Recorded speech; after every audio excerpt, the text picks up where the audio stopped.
الصيرات الذي يعمل الآن. كما نشاهد أعداد كبيرة. توكل على الله. كان بابا وماما رافضين هذا সুমাইয়া উষা ফিলিস্তিনের অবরুদ্ধ গাজার 11 বছর বয়সের এক শিশু।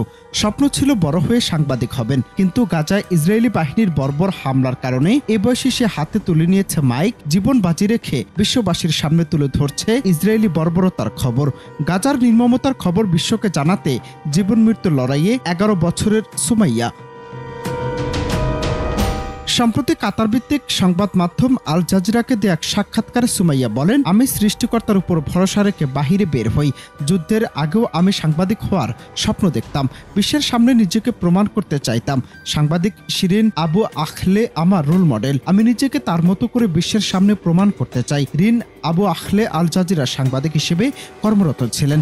2022 সালে পশ্চিম তীরের জেনিনে ইসরায়েলি বাহিনীর গুলিতে তিনি নিহত হন। তার নির্ভীক চরিত্র এই সুমাইয়ার কাছে তাকে রোল মডেল করে তুলেছে।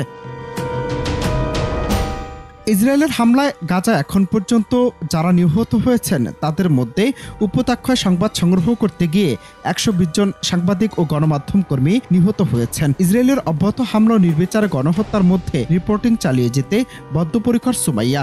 এই দৃঢ় সংকল্পের কারণে সে বিশ্ববাসীর হৃদয়ে জায়গা করে নিয়েছে এবং প্রশংসা কুড়াচ্ছে।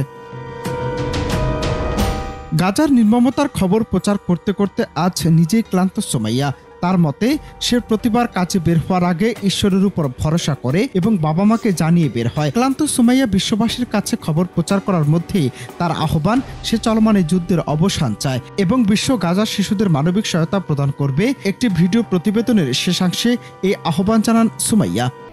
I'm really tired. I sleep in the mornings because of the explosions in the nights. I can't handle it. I cry in my heart, but I don't show it because I don't want my brother to be scared. Ananta Hasan Masud, Bangla TV.